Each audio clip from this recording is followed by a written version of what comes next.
got mail?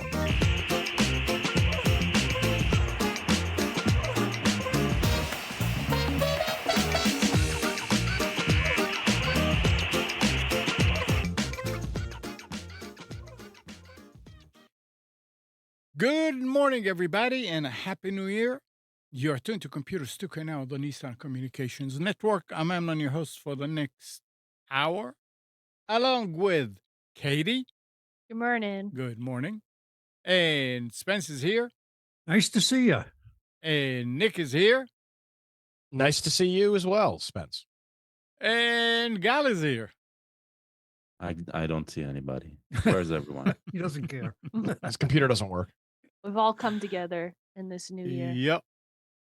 Our number is 919-518-9773. Computer Stuka voice on Skype. And today's show is again made possible by Vimix Software and is sponsored by Tom Sinclair of Live Streaming Gear. A new year. Mm-hmm. New Hear ye, year, hear new ye. me. So I heard something nice yesterday on TV that somebody said a resolution. Yeah, I made a resolution not to make any resolutions. That's the easiest one to keep, they say. There you go. Yeah, that way you don't end up in disappointment. So there you Yeah, go. that too. Psychologists actually suggest not doing it because they said the problem is most people have expectations they can't meet, and all it does is make them feel bad. Yep. So, Well, Just have a low bar. I'm Well, I gonna was gonna get say, up it's not this morning. It's not a low bar. It's just set a realistic goal and expectation. absolutely. If I say my New Year's resolution is to win the Powerball, I'm likely to be very much disappointed.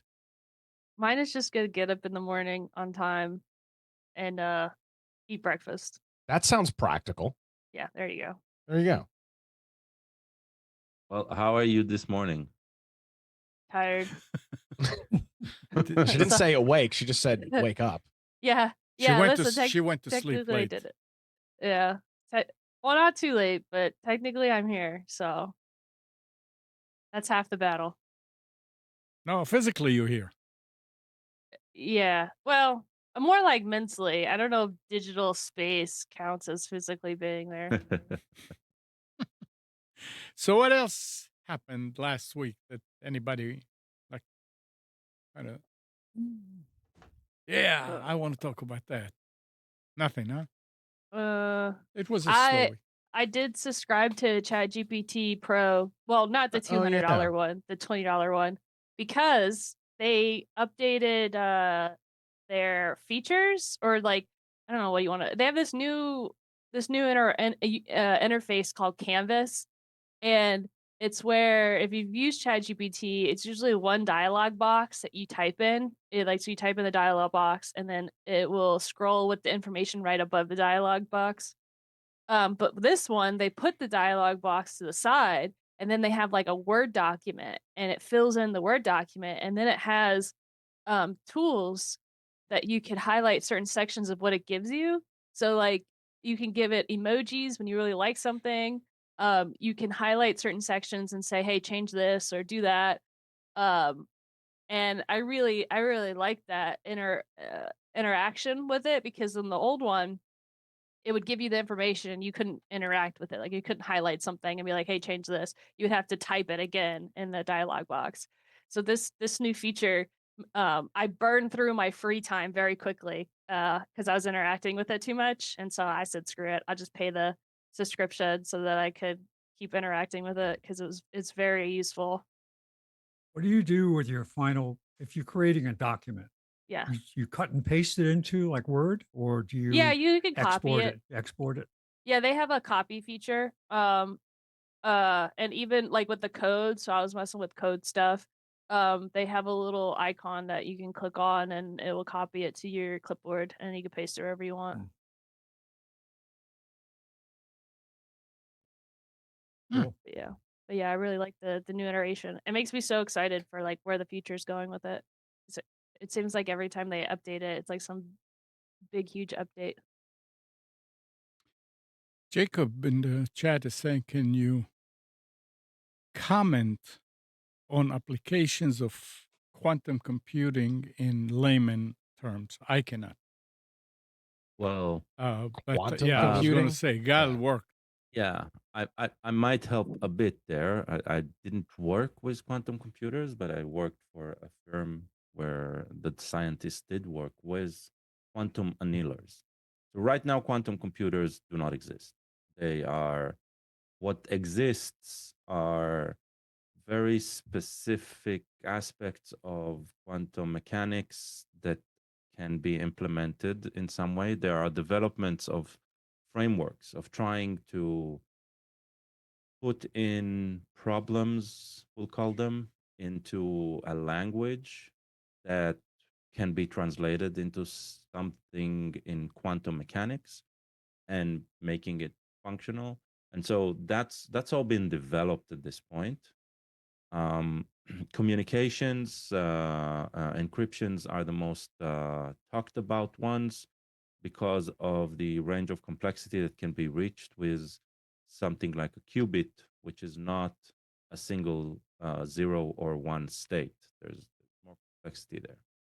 There's some excellent resources by IBM online, like YouTube and stuff like that, where they show um, why the logic is so compelling and why they're looking at it. And um, there are some quantum simulators where you can online formulate problems that in the future would be able to be solved by quantum computers. Right now, they're simulated by regular computers. The company I worked for, they did something interesting. They found that there's a subsection of quantum computing called quantum annealers. And quantum annealers are built to solve optimization problems, find an optimal solution within a problem in a different way than just throwing all of the numbers at a formula and getting all of the results and then taking that and figuring out of the results what the right result is. Optimization problems do not need to be precise. They do not need to be uh, exact on the single value, and so quantum annealers can allow you to take, or a range can be millions and even billions of elements that are being fed into the process, that out of them you need to choose and find an optimal set of solutions to start working from them. The set of solutions you'll get, they're not necessarily exact. Not all of them will fit the criteria, but they will provide a much better result set than anything you will run days on end compared to a single computation process in a quantum annealer. So we're looking at compressing time, basically, when it comes to Compressing compressing the time. time that it takes to calculate something. So that's the main appeal when it comes to quantum computing. All right. Cisco, sorry, not Cisco. Google had some announcements at the end of the year about their new Willow chip and supposedly making advances. But one of the things I read about that sounded really spooky was researchers were saying that at the subatomic level of quantum computing, that they notice a behavior of electrons where they disappear and come back. Like they detected and not detected, detected, not detected. And they've actually said, they came out and said this, that they think that quantum computing happens on an interdimensional level. Woohoo! Do-do-do-do-do-do-do. So Um, it's very, very interesting. Gal, Yeah. to make it kind of simple and more understandable, how do they compare when they say, yeah, with quantum computing, this works better? Do you have So do you have any kind of a sample? So yeah, if to do this, it'll take 3 days to do it today on a regular computer, but with quantum, it'll take that long. With quantum annealers, what's happening right now? There's a company called D-Wave, and they create these chips where you can run on their cloud computers basically sets of instructions, right? Mhm. And problem the key is that with a quantum annealer, you phrase the problem in a completely different way that is suitable for these chips to create results. And the moment you know how to do that, you compare how you would have solved it with traditional computing and how you solve it with a quantum annealer. In the case of what Polaris Quantum Biotech, the company I worked for, did, they did some we'll call it benchmarking. It's not exactly benchmarking, but they did some comparison, Side by right, side. of the processes that would take to research a certain set of molecules and how they fit in a protein. They're building medicine, so molecules for medicine. So that's the way. And so they went through the traditional set of tooling that exists for chemists today to work, and they took the same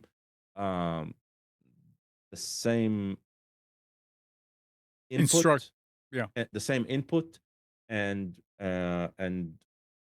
put it through the system to get to compare the set of outputs, right? To see their goal was to, okay, let's show that if I go through the same process as a chemist with the knowledge that chemists already have, right, on how to work with modeling and all of that, if I take a specific problem and I pass it through the system, and I take that specific problem and I pass it through the traditional system, one, let's compare the results. Let's show that we bring in as good results as the old way does. And two, then we'll take a look at the time frame, right? Mhm. And the traditional result is, as I said, is you take all of the combinations and you run through them, right? And so that's time. That's very time intensive because every calculation is very, very complex. Some of it you run with GPUs that can increase the speed of math, but they also increase the cost of the computation. So they took all of that and then they compared both time and cost. The results were pretty impressive. So a process that you run on tens of thousands of CPU instances in the cloud, right, to get in traditional computing a set of results, ran for less than 3 hours on quantum computing, and the result set was even better than what the traditional computing gave in, Which took because the input set would have been was not limited. It was exponentially larger. So one of the problems, because you're not working, this, by the way, this is why AI, for example, cannot do that when you're comparing it to quantum computing, because AI needs to work from existing knowledge, right, and find the combination within the existing knowledge of figuring out what is good and what is not. With quantum computing, you basically start from the void. You start for given every possible combination that ever exists, and that changes the input from the traditional problem solving from, let's say, 2 to 3 million inputs to like it's not I don't remember, they found the word for the number, but it's like 10 to the 30 something degree. Okay, so you change, you're suddenly not limited in what you input, but you get you'd not only get the same range of results that the traditional way would give you, you'll also get additional results from a spectrum that you didn't look at that might create new opportunities, right? And that's what they're selling. That's what that company is selling. Okay, you answer half my question. Okay. You mentioned that it took 3 hours to do it with quantum computers. Compared to tens of thousands of CPU hours. Oh, okay. Yeah. I didn't hear that. Yeah. So that's compared to So tens yeah, so of the tens of thousands. thousands of instances would run for sometimes 48 hours, sometimes less. It depends whether the process would break or not. But yeah, Wow. a single But computation usually takes anywhere between a few hours to 2 days, sometimes more. Depends on the complexity of the. yeah, I think of the protein. I'm not a whichever. chemist, I mean, so yeah, it yeah. depends what you're asking. Yeah. Right. And that's when you run it against one processor. Okay. So when you're running a lot of these, then you just spin up a lot of processing power, and you run these in sequence and in parallel. The parallelism of this was tens of thousands of instances. The sequences were were a few hours per each problem. All right. Well, I hope that answered the question, Jacob. I know it doesn't answer a lot. I've been around it for an entire year when I worked there, and it doesn't get much more clearer because until you start working with the constructs, until so the way even the chemists on our end were not the ones who understood the quantum computing side. It was the programmers who created the framework, and until you work with the constructs, then you cannot even think in any way on that level. It requires a completely new way of thinking, basically. Oh, And probably that's the main revolution of the entire push to quantum computing. Is we have it seems that we have maximized our ability to present problems in zeros and ones. Okay, can still come up with novel ideas and create new apps and create new services. And AI is amazing and all of that. But think about an AI machine that is based on something that can calculate things in a completely different way, right? That that has the possibility of introducing patterns and solutions that nobody have been able to think of. So that's why all right. there's a real Okay, pull. that's good enough without getting it too complicated for the end users. Let's switch. Chinese TVs, once dismissed as cheap and low quality, are making strides in the premium market, overtaking Samsung, the world's top TV manufacturer. TCL, a leading Chinese TV brand, surpassed Samsung in the 80-inch and larger TV market for the first time in the second quarter.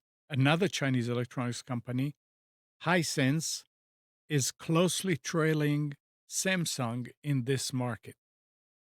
So it seems like China, I mean, you used to say Samsung, wow, that's like they're on the forefront.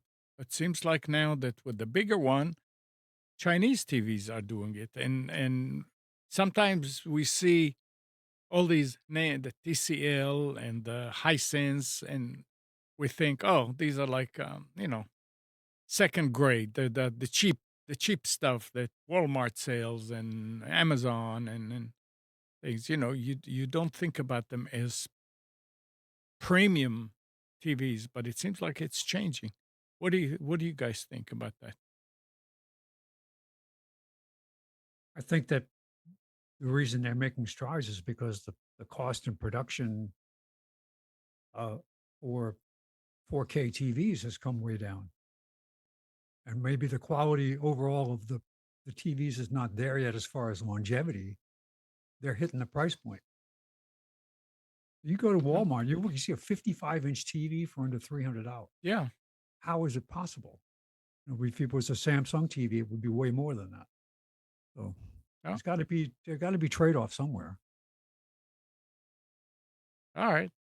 I mean, Well, it's Amazon. go ahead. Amazon So what? I was gonna say Amazon's making their own. They've got their own TVs out now, and those are just rebranded TCLs. There you go. That's So what they're another doing. Chinese. Yeah. I'll tell you though, I have a TCL, the main TV at home. Bought it, don't remember, like Black Fridays ago, and up until now, I've never seen the TCL logo. And some update recently, now every time I switch it on, the TCL logo shows up. So they're finally you know, sticking their head up, no longer hiding. Interesting. I don't know why. Will TCL be the next TP-Link? Maybe. Maybe. Is being banned. I think So- a lot too is that a lot of people, at least my age, aren't using their TVs. Like they're watching stuff on computers or iPads or phones or whatever.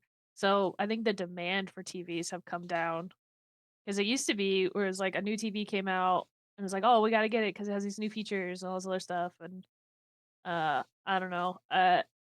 When my friends use their TVs, it's because we're having a party and we're playing like party games on it with switches or something. That's what I was gonna say. I mean, predominantly for the younger generation, the TV is to interface with a video game console Yeah, yeah. versus traditional TV. A lot of cord cutters. I watch so much YouTube on my phone; it's insane. Oh, yeah. My phone has become my media thing of choice. Like I have all my streaming apps on there and it's just I have become attached to it like crazy. And I work from it, so it's like oh well. It's not my go-to. I spend obviously a lot of time here sitting at the desk watching media, but when I'm not sitting here, there's probably a YouTube video playing in the background on my Yep. phone. Yeah. Yeah, I used to spend more time on my computer, but I work on my computer for my full-time job. So it's like I want to get off the computer and I want to be somewhere else. Like I don't want to be sitting in my office chair. Yeah, phones are All great. right. Yeah, but the TVs are so large now, so like Yeah. I You do, understand the casual consumption on the phone, right? But if you have a minute, then you wanna and you have a large screen, you'll use it, no? What The you're problem saying, is- Nick, is you're not using it. Well, I think I'm in the I'm not the test study for this because my media consumption is, as I would argue, is contrary to most in my age range. But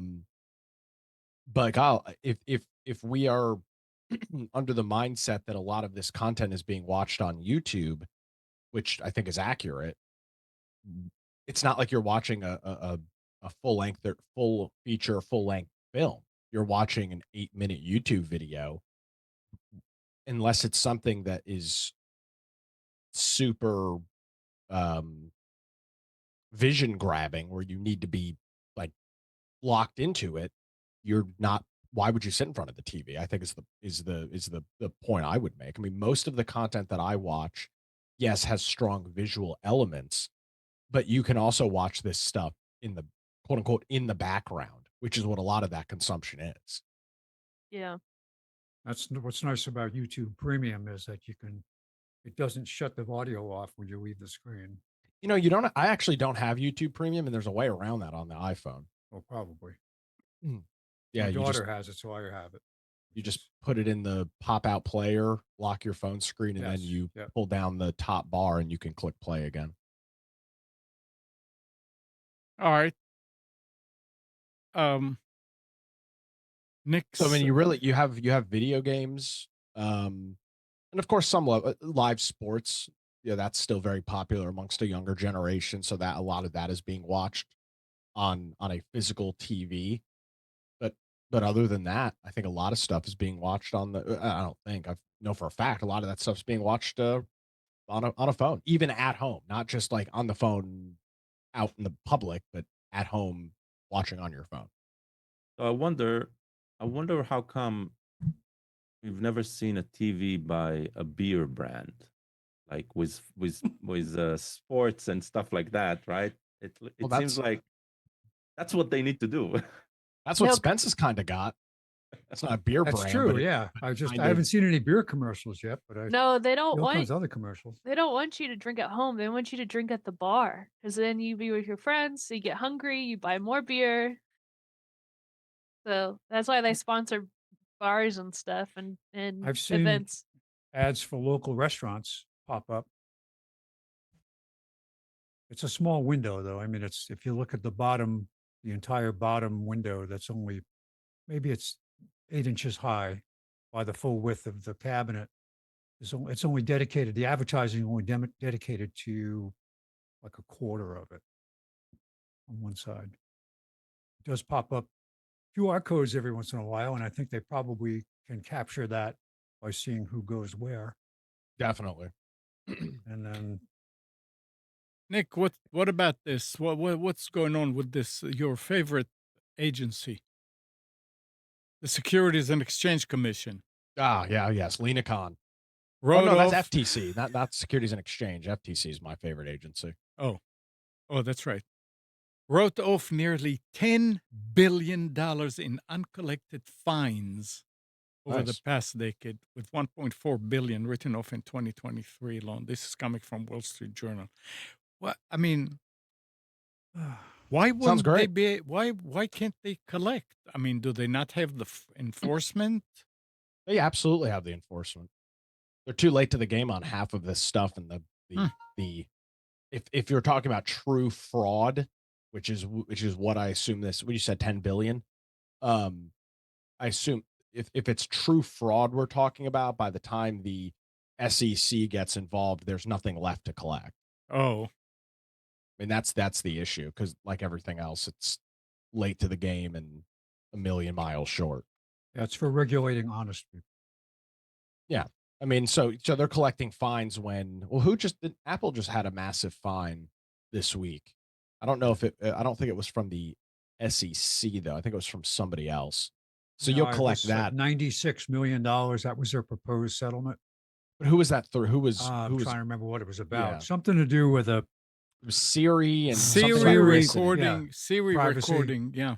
But I privacy don't think that was litigation. SEC. But the point is, if it was the SEC, obviously they would be able to collect that money from Apple. But if it's some guy running a Ponzi scheme, and now he'll go to jail if they're able to convict him, but he doesn't have the money to Yeah, paying fines.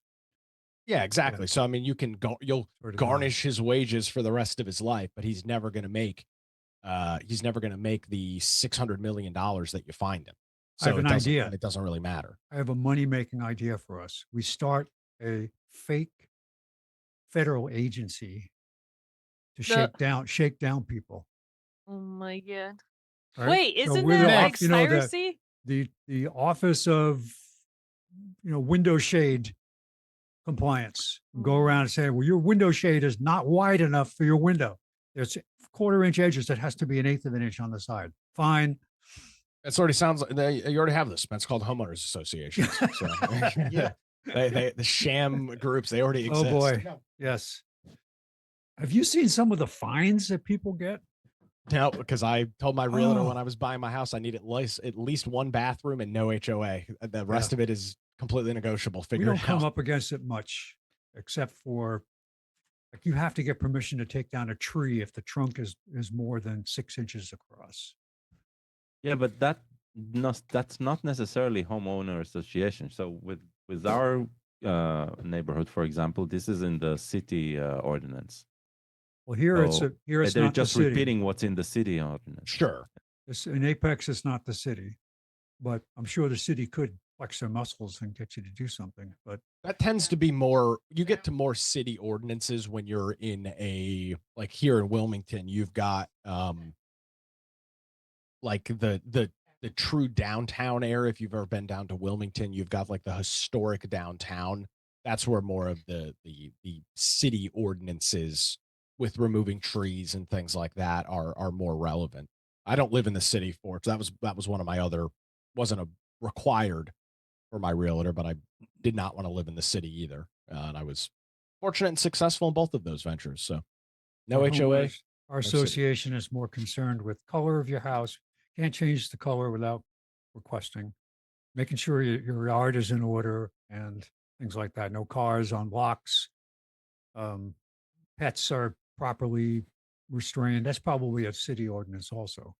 But Uh, the only thing that I've had a problem with was in the early days of them, people in the neighborhood were uh, going out of their way to tell people that their kids couldn't play in the street. But you know what? You know what the future is. AI is going to write all of the covenants from now That's on. it. So Yep. Well, there's you essentially have that now. There's like 3 companies that do HOA management, and like that's a hell of a business. Yeah. Well, now what they'll do is they'll automatically subtract money from your bank account for every infraction. Oh, $10, $10, $10. Amnon's a big All fan right. of infractions.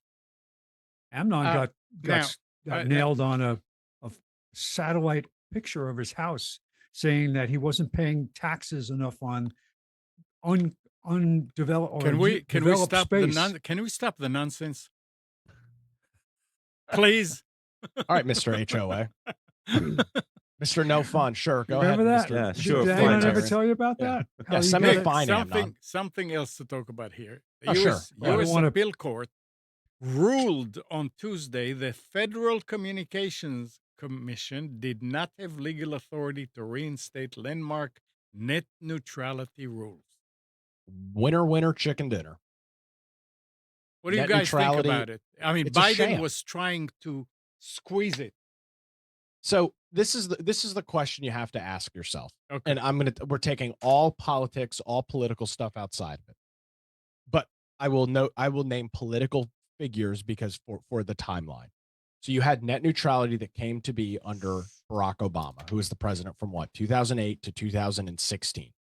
Net neutrality, I think, came in like 2010, 2012, 2014, somewhere in that ballpark, the latter half of his administration. Supposed to save the internet and we'll get into the details of it. Then you had net neutrality reversed under Trump's first term, 2017, somewhere in that time it was revoked. It has been revoked this entire time. Biden tried to re-implement it, was unsuccessful. And so the real question is, has the internet drastically changed between 2010 and right now over the last 15 years in terms of net neutrality? The answer is no. I mean, all of the bitching and moaning about net neutrality, it was in effect. And then it was revoked.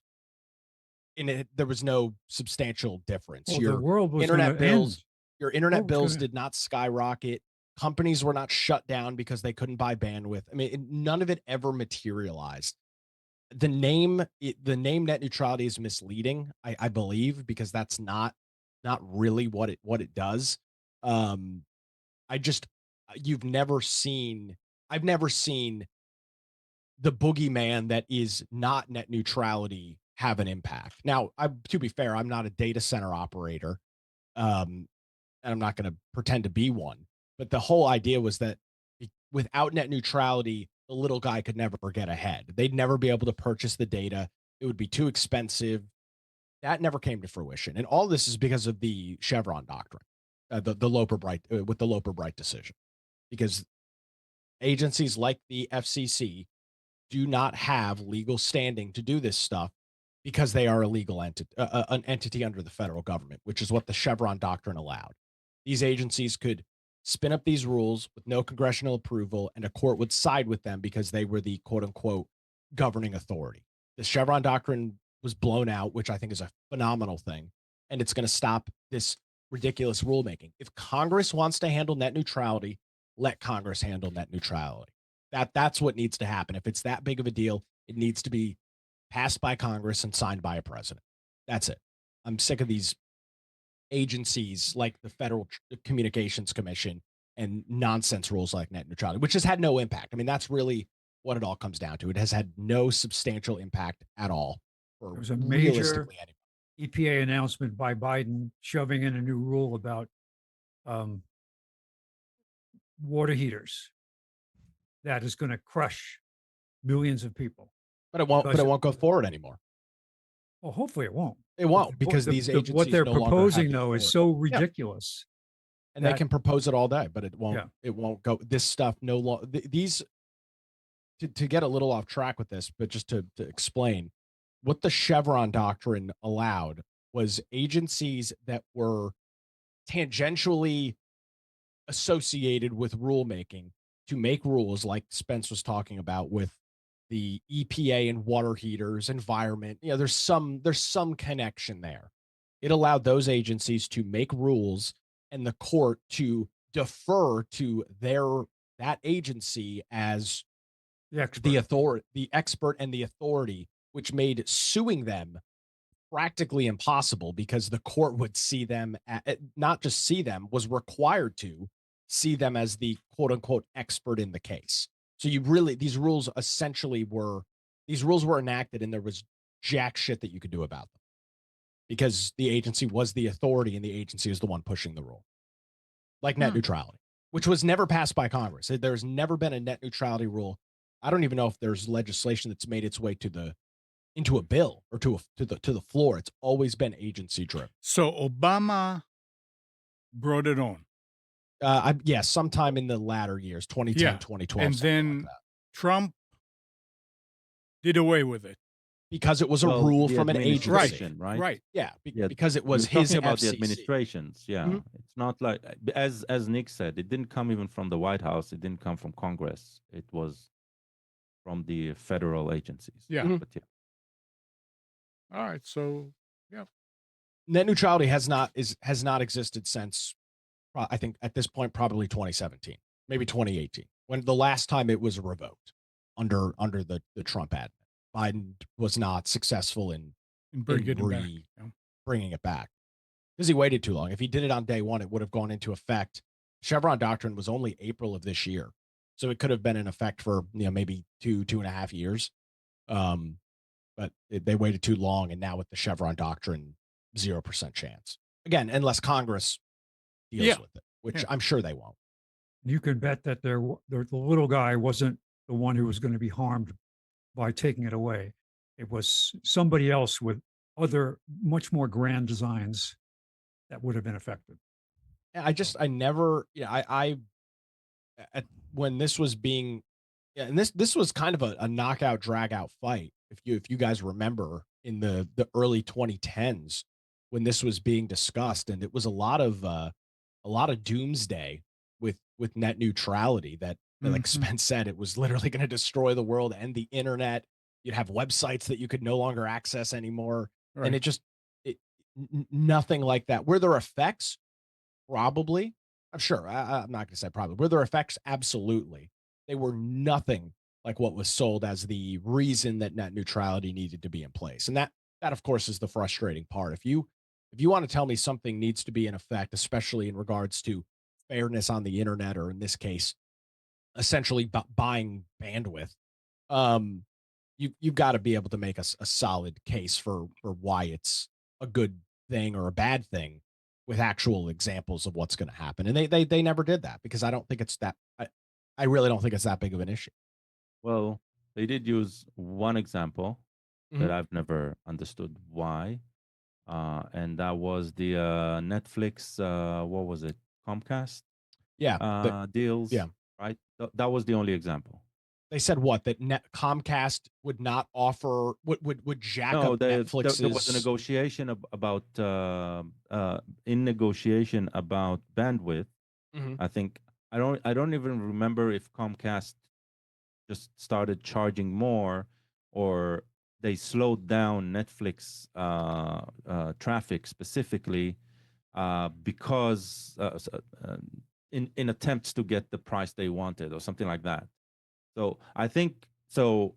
If that's the one that's been quoted all the time, then I'm with you. That's probably the forces, right, that were lobbying for this. Netflix was probably pushing to get net neutrality on the table, because then that means that an organization like that uh, would get protection, right, on the deals they do in the back end on how they operate. But Because you didn't see a lot of opposition from the carriers or from from the the internet providers. You saw it from uh, Activists. advocacy groups Yeah, say, "What are you doing?" So, supposedly. Yeah. Here's the timeline. Obama's administration put it in 2010, and then the Trump administration revoked it in 2017. So it was in effect for 7 years. And during that period of time, in 2014, Netflix cut a deal with Comcast to provide faster connections to subscribers under net neutrality. So so it just it things never have changed. materialized. So hold on. So if you wanna, if we're following the logic from there, then in a direct line, right? All of the streaming services, they've all become much more expensive, They have. right? So if we're going to square one and you're asking what was the effect, that is definitely an effect that has been seen. Now, can we say that that is the only aspect? Probably not, right? But might have played a part. I'm just not Sure. sure. It, Yeah. it probably played a little part, but I would say, at the same time in that period, traditional cable bills have skyrocketed, and that's completely irrelevant to any Agree. sort of net neutrality stuff. So that's why it's so hard. That's why it's such an issue. Is it's so hard to actually say A is going to happen because of B. Like it just doesn't. It those examples really don't exist. And I'm sure if you scour the internet long enough, you can find that A B example, but it's not going to have broad enough impact where it's going to be relevant. That's always been the argument for people that are opposed to the net neutrality rule. That's always what the argument has been, is show me exactly what this is going to do and I'll get on board. And it's the like Kyle mentioned, there's literally one example: Comcast and Netflix from a decade ago. That's it. Yeah, I think that's what triggered it. But so another question, and I think it's the last one. If I recall correctly about net neutrality, the whole concept of the ruling was to define internet service as what was it, as a utility, right? Mhm. Right. So and one of the things that were talked about was the fact that the moment you define it as a utility, then it's a given right of every citizen to receive it, right? Sure. Including, you know, remote Yeah. locations. They get Mhm. water, they get electricity, so they'll also get internet. I mean, on the surface, on if you're talking about providing a utility like that to every citizen in in a very very complex nation, right, in its structure, geography, and all of that, then if you just leave it to commercial powers to decide whether to do that or not, um, then not everyone will get it. So I understand that we are debating this from a city, right, where we do have all of the utilities, including internet, attached to us. But what happens when we spread out into rural areas? there has been billions of dollars spent to try to do that, and yet they I still haven't understand. accomplished it. It's insane. Because I know a guy that was with Nortel that got hired by the federal government to be an implementer of this program back in the late 1990s. Millions of dollars in North Carolina, and he tried. He had money to give to people, and couldn't get them to do it because for whatever reason, couldn't find a provider, or what they were giving wasn't enough to cover the cost of great distances. You would need to run cables, but now think about that. That issue's gone, because now you have things like a Starlink and other competing services that are going to come out that just take it away. Well, Yeah. you've got not only Starlink, but you've got, like, what is it called? All the main providers. Well, T-Mobile's the big one. T-Mobile's that's big one, yeah. essentially advertising wireless cell phone internet as home internet. Yep. And then, of course, you've got and I'm not saying this is a good service, but it does exist. You've got the legacy satellite providers, Exceed, Hughes, and those, which suck. Fully admitting they're not great services. But I guess the other thing, with is it considered a utility? When it becomes a utility, then it also becomes regulated by Mhm. either state or federal governments. And to me, that's Yeah. that's an issue in itself. I mean, I would argue, well, I mean, Starlink, using just that as the example, that is available literally at any place in the continental United States, unless you're literally living under a rock and cannot see the sky. I mean, it's in the continental United States, and even outside of the continental United States, that service, even in portions of in Australia, Alaska, where the pitch and the angle to get, I mean, you see Terrestrial, some yeah. of these satellite dishes in Alaska, they are literally pointed at the ground. It's Yes, pretty that's crazy what's so to see. weird. Once you go above Fairbanks, because Yeah. you're getting above the Arctic Circle, you can't see a satellite in geosynchronous orbit. Yeah, so Yeah. these dishes, I'm in a couple of radio groups, and there's some Alaskan operators, and you see these massive 20-meter dishes that they use to pick up their syndicated programming. These dishes are literally pointed at the ground, and they're used to pick up service from Westwood One's got their big satellite up there, Westwood One and Premier, that have their satellites that deliver that programming. But literally everywhere else, it's available. All right. Okay. Hear ye. Big The win. what? I said, hear ye. Hear Big, it's a big win. I It- don't think it's necessary. All right. Yeah, even without it, we now have 3 fiber providers in my neighborhood. But see, though, so I've got a buddy of mine that lives out in Anger, which is what, Johnston County? Yes. He met him online years ago. In one of our video game communities. He always had bonded DSL. That was the best internet he could get out in Anger. And he's a gamer. All of this, he's a gamer, Yeah. and that was a struggle. Yeah. Now, playing online wasn't the struggle. It was downloading the 150 gigabyte Call of Duty game that would take 2 days to download on bonded DSL at 6.5 megabits a second or whatever he was getting. A bunch of land next to him got sold a couple of years ago. A major housing development popped in, and now he's got bright speed fiber, just like that.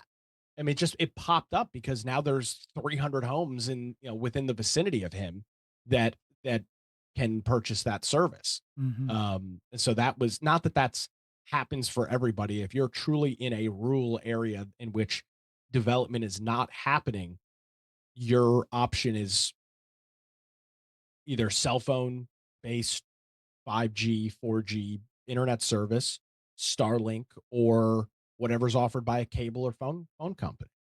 And cable's in most of those areas. I mean, you have to be pretty far out there to not have a cable offering. All right, let's for a minute go back to quantum, and again, Jacob or Yael, I don't know which one is asking. Thank you for your answers. Now the question is, how far are we from practical use of quantum computing? In short, Oh, let's far. not Go get ahead, too far. Carl. Far. Without We're too not much there. detail. Science fiction at this point. Okay, yeah, that's I would argue the same thing with AI. I mean, which is not quantum computing. I mean, yes, Katie was talking about subscribing to ChatGPT Plus or Pro, whatever the hell it's called. I mean, does AI do a lot of great stuff? Yes. Is it really artificial intelligence at this point? Not really. It's a what do you always say, Gal? It's a large language model. I mean, that's really what it is Yeah. at this Bullshit point. generator, he Bullshit calls It's it. not a generators. Yeah. bullshit I mean, it to some extent, but is it really AI? Is it intelligence? No, not really. It's doing a lot of math and I use AI every single morning to do a very simple task of summarizing what I talk about on the Carolina Journal News Hour. I punch in the rundown of the show, the guests and the topics I talk about. I tell it to turn it into a show description and then make it into a title. That's not AI. I mean, I'm inputting all of the data, and it is simply using a computer algorithm to pick out what it thinks is important, which is not always accurate, and then turn it into a 3 sentence description and then a, call it 40 to 60 word title. That's not AI. But it's called AI. But Yeah. that But but we're not even there but yet for that, let alone quantum computing. right, but there is a slight distinction. Uh, what what we're seeing with AI technology, right? Everything that's based on AI research, large language model, like the image generation that we're seeing, that has become, even though we're not where the movie Her, for example, or Asimov's book about robotics, we're not there yet. The impact on society is real and immediate, and we're feeling it. We cannot look away from it. It's everywhere. Quantum computer isn't even near. Yeah. Okay, I mean, we're so we're probably what, 5 years out, maybe 10 years out for actual AI. I I would don't say know. I don't know. I don't even know if that's an accurate assessment. I think much more, just because of the limitations. But the breakthroughs have been have definitely impacted. I mean, they're sure. already impacting employment. They're impacting creation, right? Any creative role today Mhm. is impacted. So definitely the impact is already here. The technology is not doomsday technology yet, right? But we're not the so the absurdity of specifically AI that we're looking at right now with AI, unlike, let's say, quantum computing, is the leap is going to be as the age of the abacus compared to the age of the calculator, right? Mhm. It's like Yeah. it's a leap and technology. It's going to be felt. It's going to be effective once it'll be available. Uh, and like anything, it's going to start with being very, very expensive, right? Until it becomes available to everyone. But with AI, we enter the realm of ethics because we're talking about creating generation of content, right? And I don't think we're gonna veer into that realm with quantum computing. Quantum computing, the it'll be an arms race, mostly, right? Of in the competition, those who will have quantum computing at first will be able to do stuff that the others can't, but it won't be about replacing work. At least that's my feeling. Maybe if it'll mesh with AI. But with AI, we have this technology that is supposed to mimic human behavior, right? Supposed to. And that's, yeah. So is it mimicking human behavior? It Mm. is doing some aspects of it very effectively today, right? Uh, I mean, remember, we're talking about stuff that even if it's accurate 70% of the time, right? Then it's still doing it 70% of the time. That's a lot. So yes, we focus on the 30% on how much it sucks and how much it's terrible, Mm. but we can also not put our head in the sand and say it's not going to affect us, right? So yeah, quantum computing is, at this point, it's still science fiction.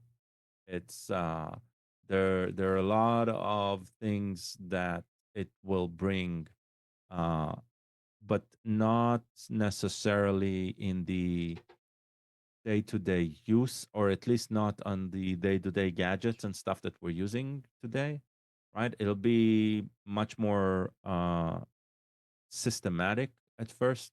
At least that's what I feel, from my understanding of this Good law. enough. Good Well, enough. let's Yeah. and I Oh, think go you know ahead. you can kind of look at before AI, you had that. I mean, you have major companies like IBM that have offered what we would now call like consumer AI services to business, and they've been doing that for 20 years. I mean, look at how when did the IBM Watson commercial start? I mean, like 15 years ago, maybe more than that. More than that, That that was that was AI, quote unquote, before AI existed. And who was it available to, Gal? Like you're mentioning right now, it was major Fortune 50, Fortune 100 companies that could spend $100,000 a month on data enterprise services from IBM. And now they just call it AI. I mean, that's a lot of that was there. The big thing with AI is putting a bunch of data into it and telling it, asking it what to do with it, or how to process it, or whatnot. That stuff's not new. It's just available to normal people like us now when it wasn't in the past. Right. But if you're so it's a good comparison. So if you're comparing that, right, you're talking about 20 years ago Yeah, exactly. when, right, and we're not even in that point with quantum computing. That's what I'm saying. That's how Yeah. far out it is. Like Yeah, we're not exactly. even that was the analogy I was trying to draw. It's So like that's we are why I'm so far thinking away. so that's why I'm thinking 5 years. No, it's much more. That's you're probably right on that. So yeah, I mean you're talking 10, let's say at minimum 10 The, years for quote unquote AI. I'll Quantum give you computing's what? an 30? analogy to another piece of technology. Sure. OLED. Okay? Uh-huh. OLED, the research started to look successful into OLED at the beginning of the 2000s. Okay, so the predictions in 2000s was that in 4 to 5 years you'll start seeing screens being put on walls. Right? Remember, we're at the CRT era at that time. The most interesting technology was LCD, and that was heavy and plasma, right? LCD and plasma. So uh, we're not even in the successful phase of it, right? So we're not at the point where OLED was a dream that we can start demonstrating. Uh, so in quantum, the amount, so the way all of this is measured, there's actually a measurement in quantum computing. It's called the number of qubits that you can compute and how long, because qubits erode. They basically, you create a qubit and then it dies off after a certain number of seconds at this point. We need to be able to run uh, tens of thousands of qubits in the same time for a longer period than a few seconds. And we're not there. Even with quantum annealers, the best quantum annealers, which are doing just a very, very short, very, very narrow subset of quantum computing, quantum computing mechanics realm, very, very narrow. They're doing it with, as far as I recall, they're talking about 4,000 something qubits, and for like 10 seconds, right? So the we're not talking about sustainability, we're not talking about infrastructure, we're talking about if we can do something novel for a bit and compound it using regular technology that we are not regular but traditional technology, right? Then we can do something with it and it'll be amazing compared to what we have, but we're nowhere close to general quantum computing. So that's just my point. Okay. all right. That's good. That's good. And Katie, for you, Yeah. President elect Donald Trump has asked the Supreme Court to delay the upcoming TikTok ban while he works on a political resolution. In a legal brief on Friday, his lawyer said Trump opposes banning TikTok and seeks the ability to resolve the issue at hand through political means once he takes office. I hope they delay it. I don't know if they are or not because all it said is that he's asked, not that they were gonna do it. No? But yeah, TikTok better not go away. I'll Well, be sad. TikTok is not go away. It may go away for the states for a while, but then people will figure out ways around, I'm sure. Well, it will affect It's my always shop. it's the thing that it makes it sweeter when you go around, using VPNs but yeah, for Yeah, what you're but doing, it's a It's different not. story. It's Yeah. not gonna And work. let's be clear. He's changed his opinion on this for one reason and Right. one reason only. He's been very successful on TikTok. I mean, he's a total hypocrite when it comes to TikTok. well, he's Should a it? total hypocrite when it comes to himself. So Well, that's true. But I Well, mean, in this case, should isn't he the should one that started the whole thing? Let's ban he TikTok. that's what I'm saying. Yeah. He started it and then he found out it was a very successful platform. He's completely turned around on it, and it's the root causes of what he brought up a decade ago, well, not a decade ago, probably 7 years ago at this point, are still valid. I mean, you've got a Chinese company that is has got an app installed on 150 or 200 million phones in the US. That there's still an issue. There's a reason that the federal and state governments, including North Carolina, have banned the use of TikTok on any state issued devices. There's a Yeah. reason for that. So, I mean, it's disappointing to see that Well, I mean, I'm wondering because there is a huge privacy issue. Yeah, but I mean, he may be talking about finding ways how to do away with the risks when he's talking seek the ability to resolve the issues at hand. Well, it's a bargaining chip for him in So China. we'll see. So Yeah. that's We'll see. big. But I mean, realistically, what has to happen is a U.S. operator has to take over the U.S. side of it. Which there's been discussions. What was it? Yeah. Oracle the one that was Yeah. in the running to take it over? I mean, not that Oracle's any better than China, but at least they're regulated at some vantage point within the United States. Yeah. I still am proud to say I've never used TikTok. I'm going to have to create an account though this month. Oh, well. It's a popular platform. It's where there's a lot of eyeballs on it. All right. It's time. I'm also a hypocrite, but that's fine. No, you use the tool. I mean, if No, a hammer, I mean, if you a know, hammer, it's- if you use the hammer and you hammered your finger and it hurt like hell, that doesn't mean you're not going to do But it- anything anymore. but the hammer says it's made in China, so he's going to Ooh. complain about the Chinese. rightfully so. Yeah. Be interesting to see All what right. happens with China. They're imploding. What's that? China is imploding. Their Well, economy let's not Things get going into on, that. yeah. No, I'm not just saying. Interesting to Let's see what not get happens. into that.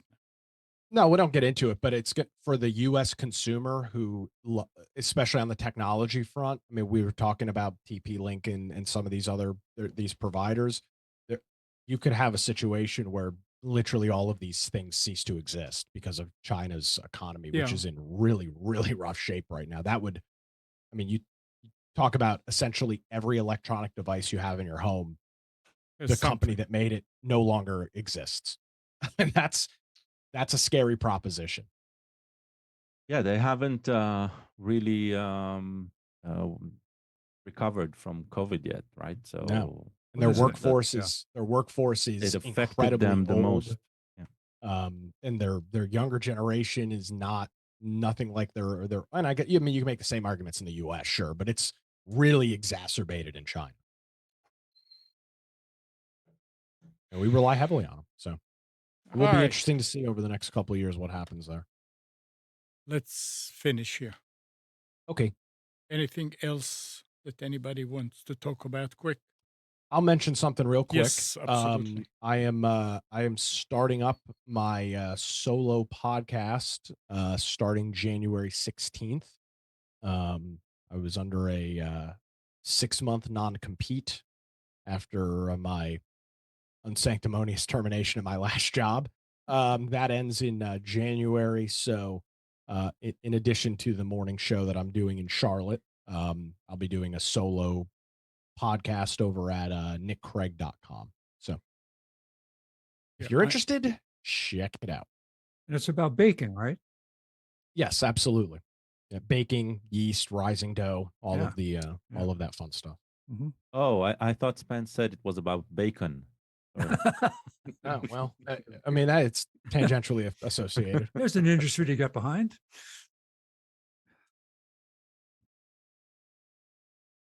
I won't be here next week.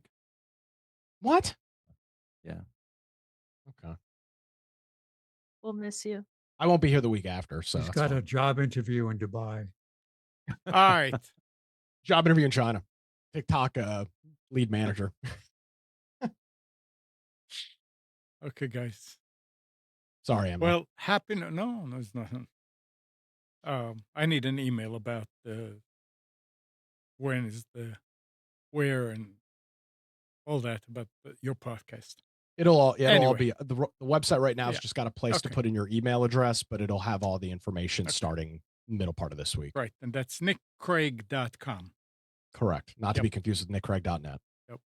Which is a different website. All right. Well, thanks, Nick. Thanks, Spence and Gal and Katie. That was a very good start for a new year. Only downhill from here. No. That's my New Year's resolution. And good morning, Kathy, Hannah, Nabil, Mac, Norm,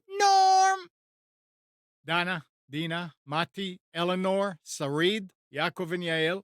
Thanks, everybody, for tuning to Computers 2K Now. We hope you enjoyed and maybe learned something from our time together. Remember to practice safe computing. Back up your hard drive, update your virus scanner, and change any same passwords where you use them. We'll be back here next Sunday at 9, but you can always reach us at computers2know.com. Again, Monday through Friday, 5 to 6 a.m., Nick hosts the Carolina Journal News Hour on WBT in Charlotte. That's 11:10 a.m. and 99.3 FM. And it's on YouTube also. And Nick and Brian host the Infection podcast for gaming, survival games, some political points. Every week, just go to infectionpodcast.com, download it, or find out when the live show is going to be that week. Have a great rest of the week before you see us again, and take care.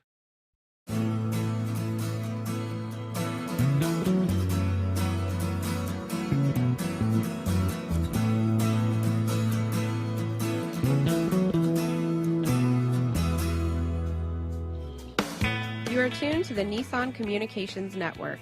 If you tuned in too late, you can always watch each program in its entirety or download an MP3 audio file of it in the archives section at nissancommunications.com. Don't forget to subscribe to our YouTube channel, follow us on Twitter, and like us on Facebook. Sponsored by StreamingGear.com and DeltaForce.net.